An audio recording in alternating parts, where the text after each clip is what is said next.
Brought to you by Express Care Health and Skin Center. Get in, get out, get better.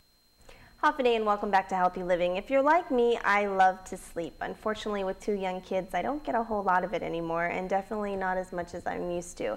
But I'm fortunate to have a 9-to-6 job that allows me to sleep at night. But for millions of Americans and thousands of island residents, performing shift work is a reality. According to the National Sleep Foundation, a shift worker is anyone who works outside of the typical 9-to-5 business day. This includes nurses, police officers, firefighters, commercial drivers, construction workers, and customer service representatives, just to name a few. And unfortunately, with shift work comes sleepiness and fatigue. Here to tell us more about the sleep troubles and narcolepsy as well is Express Care's Dr. Jitka Lom. Thanks, Doc, for coming in. Sure. Now, what are some of the dangers that are associated with shift work? Well, I guess there's dangers to yourself and then dangers to others. As far as danger to others, it's sleepiness, falling asleep at the wheel and causing an accident. Apparently, you know, the Chernobyl accident and the Exxon Valdez occurred at night when there was a shift worker on. So bad things can happen. As far as danger to yourself, you know, sleep is a time for healing and recovery and restoration of our system. And over millennia, thousands and thousands of years, human beings evolved to, you know, sleep at night and be awake during the day, and we have rhythms in our body that keep us in tune with that. And so when we're fighting nature, we're usually going to lose. And that's what happens with shift work, is that you're fighting nature. So your own body will have to try to adapt and adjust, and you will be more prone to different diseases because of that.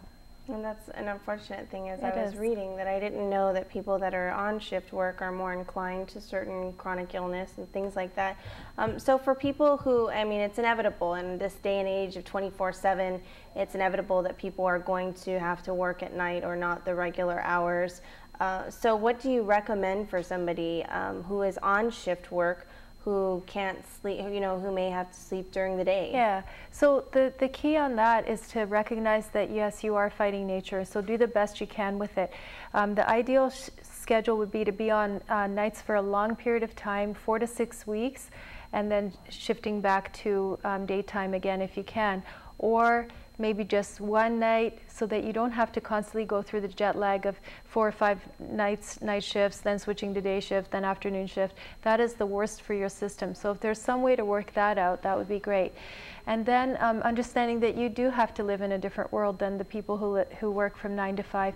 So not trying to be in both worlds and attending the parties and the things that occur in the daytime world. You're in the night world, and you need to stay in that night world in order to be healthy. So for that, getting enough sleep is a challenge. So blocking out your lights in your room, making sure you have very dark curtains, getting earphones and putting your phone on silent and so on, so that people don't disturb you, and that you do get at least 6 hours, if not the 8 hours of sleep every day.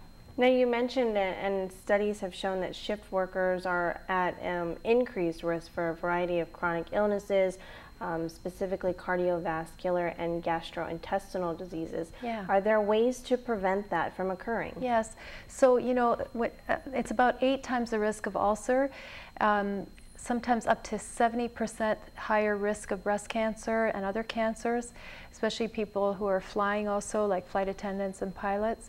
And then as far as heart disease, it's anywhere between 25 and 50% increased risk. So it actually compares to smoking a pack of cigarettes. You know, it's really not a minor risk. And so to prevent that, what can you do? Well, try to, again, improve your sleep when you can, and get the required amount of sleep however you can do that. As far as the other things that happen in your system, your body's trained through evolution, through nature, to eat during the daytime. And when you're eating at nighttime, you're going to absorb actually more of the food and actually be prone to obesity. So choose your foods wisely, choosing vegetables and fruits rather than sugary things, cutting down on your coffee to stay awake if possible, drinking water instead. And if you're finding that you have heartburn or acid indigestion, then that can be treated with medication. It would be important to do that rather than just taking Tums or Pepto-Bismol. Now, we also mentioned, along with shift work and sleep troubles, is narcolepsy. Yeah. What is it, and how do you treat it? Right. So narcolepsy is the accidental falling asleep in the daytime. You know, people call that a sleep attack. I mean, basically, suddenly you bob forward and you're asleep for a moment. And this is, of course, most dangerous when driving a car or using other heavy equipment, machinery. Narcolepsy can be a result of a genetic disorder. People can be born with it. It can also be part of a bigger sleep problem, such as the shift work and so on. But it is also treatable, and there are medications that can be taken to keep people awake rather than caffeine.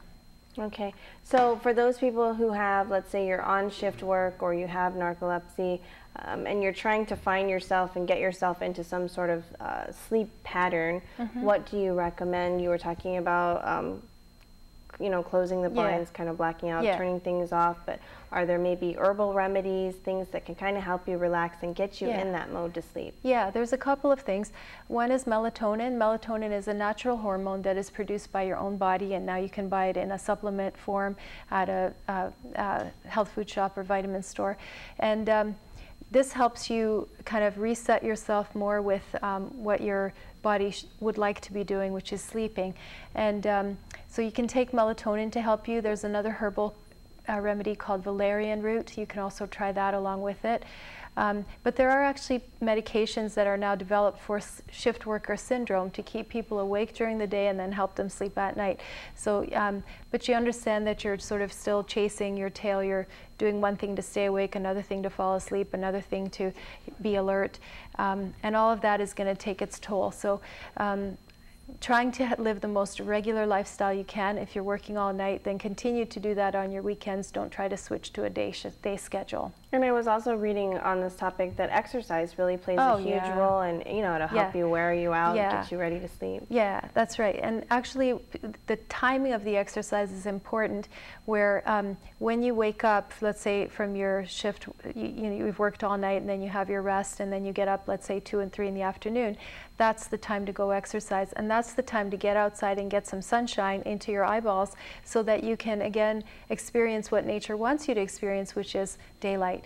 So you're going to get some daylight and then you're going to do some light exercise. Just a 30-minute walk would be sufficient before you even do anything else. Just drink a glass of water, do that, and then you can move on with breakfast and the rest of your day.